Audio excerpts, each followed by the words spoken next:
Salut, c'est Apo86, bienvenue dans ce nouveau retour sur consacré Batman Begins. Vous voulez tout savoir sur ce film? Rendez-vous après ceci.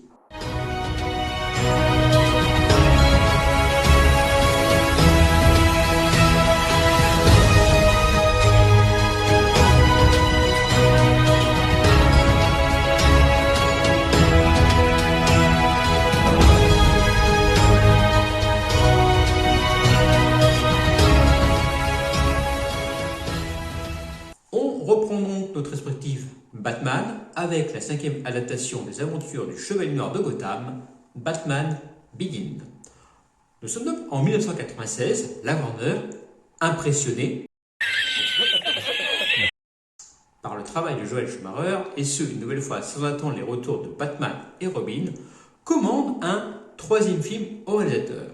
Le cap est le même, il faut que ce soit fun et familial. Sauf que cette fois-ci, Akiva Goldsman refuse d'être sur le projet, et de plus, les studios d'ici sont plutôt contre le projet. La Warner Bros. Et Joel Schumacher engagent tout de même Mark Protosevich pour écrire le film, prévu en 1999. Là, ils se sont donné quand même un peu plus de temps qu'un an pour faire le film. Pas que 2 ans, ça reste quand même, enfin 3 ans, là, cette fois-ci, ça reste quand même assez short. Le titre envisagé est alors Batman Unchained ou Batman Triumphant. George Clooney, Chris O'Donnell et Alicia Silverstone devaient alors reprendre leur rôle respectif de Batman, Bat-Robin et Batgirl. Le projet sera cependant arrêté suite au retour très négatif reçu par Batman et Robin. Oh, sans déconner! La Warner est donc au pied du mur, ils savent qu'ils ne peuvent plus faire n'importe quoi et que les fans les attendent au tournant.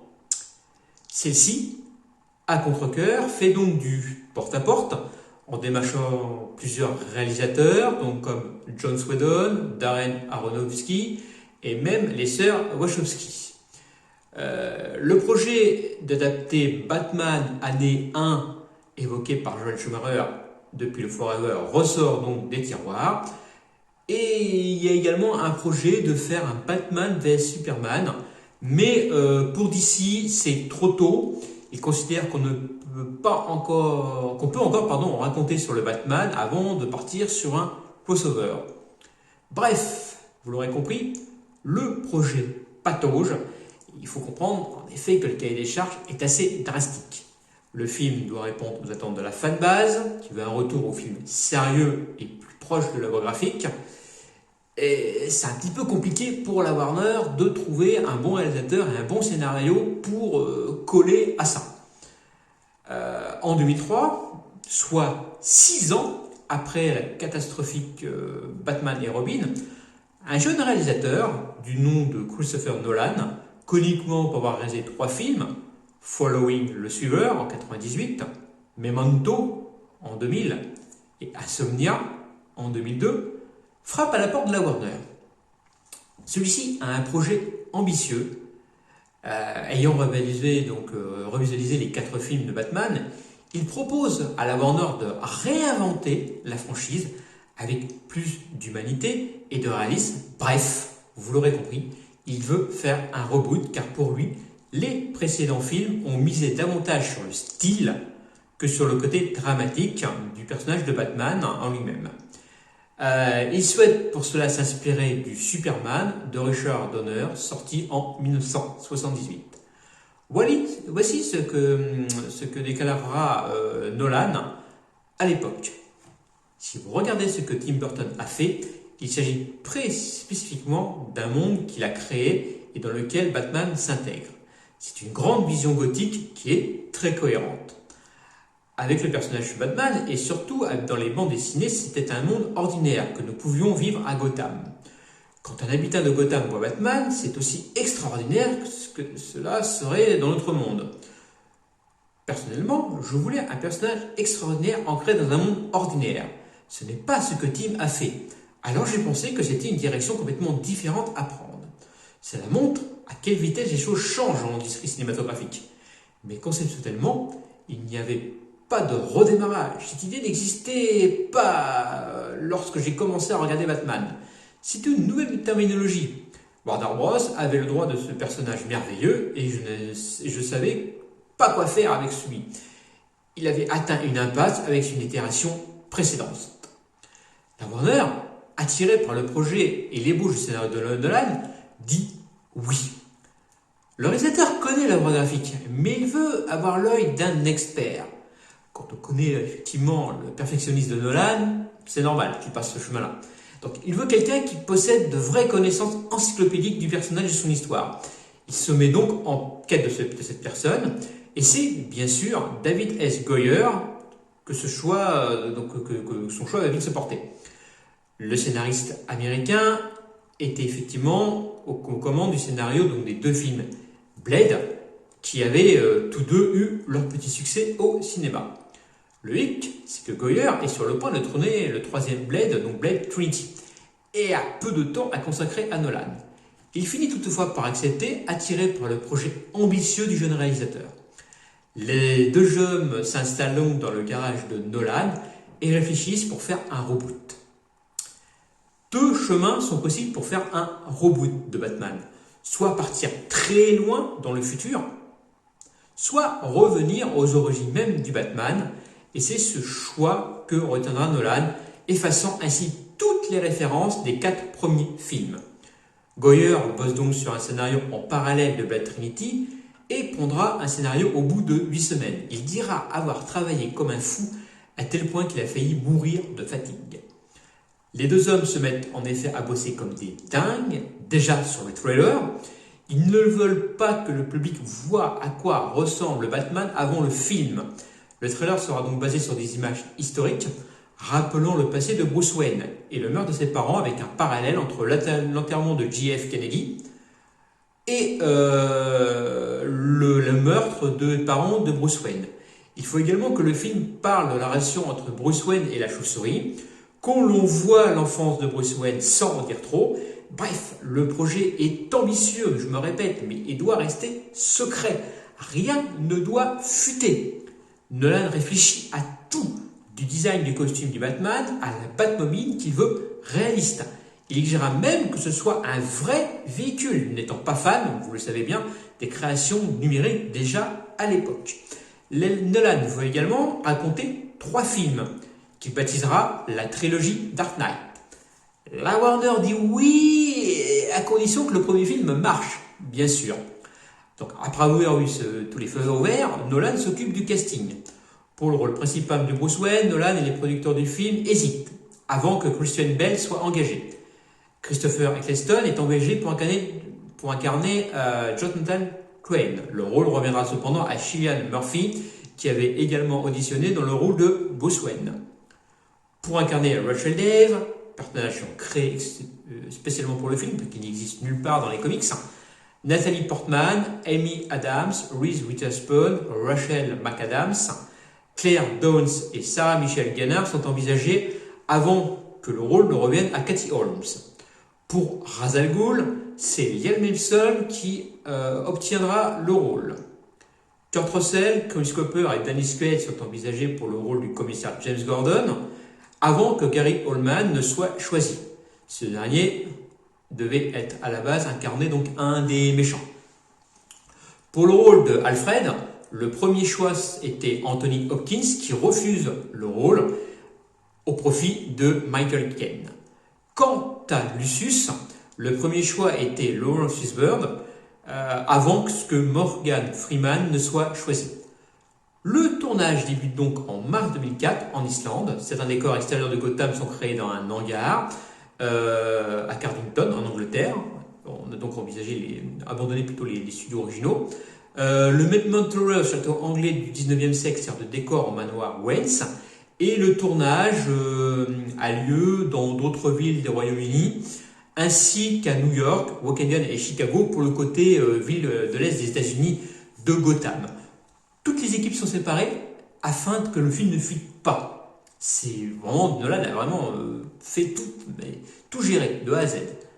Et enfin, le film sort en 2005. Mais Batman Begins, ça raconte quoi? Donc, l'histoire de John Bruce Wayne qui assiste impuissant donc, au meurtre de ses parents. Profondément traumatisé, il grandit donc omnibilé par une sorte de vengeance et voyage aux quatre coins du monde pour étudier la criminologie et les arts martiaux.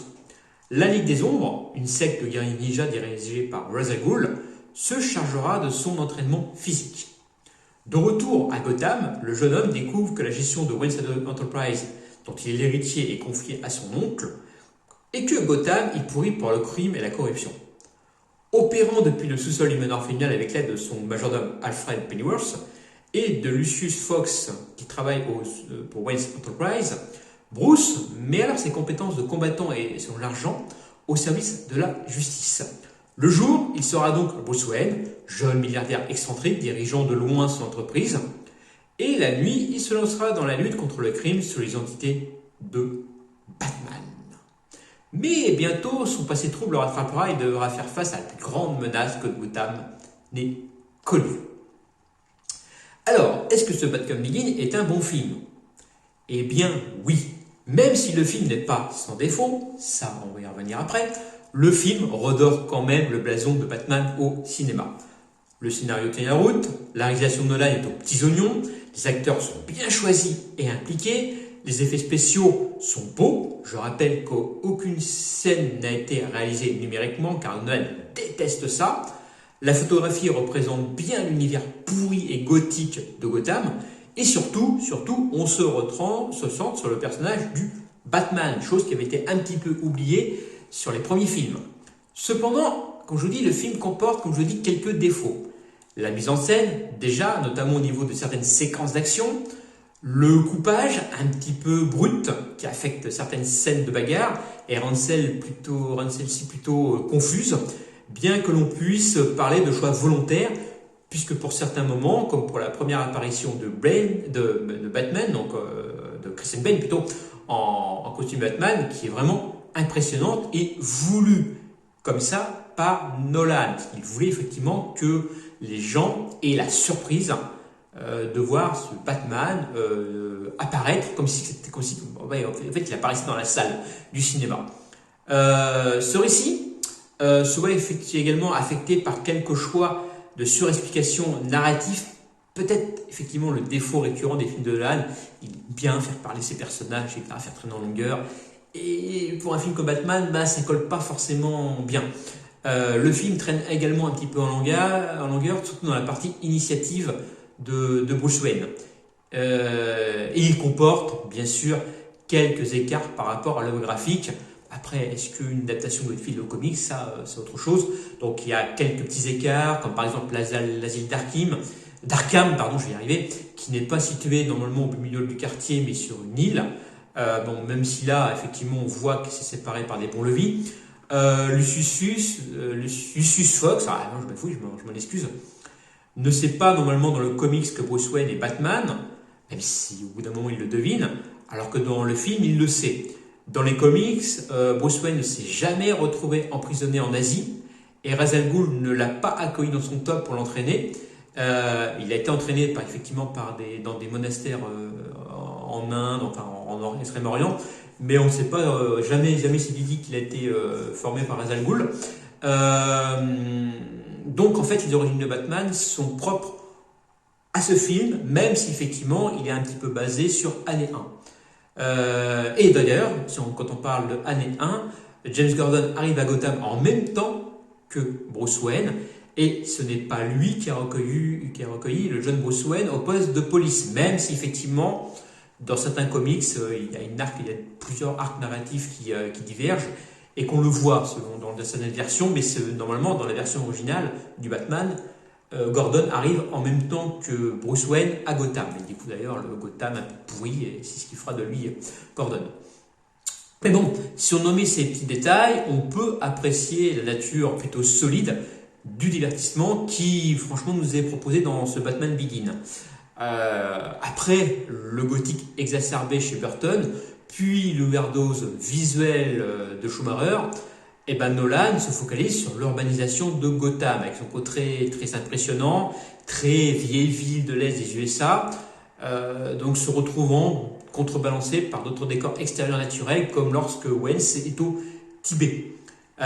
Christian Bale joue un excellent Batman, donc perturbé par son passé, débutant dans son rôle de justicier, et encore une fois, on le sent impliqué.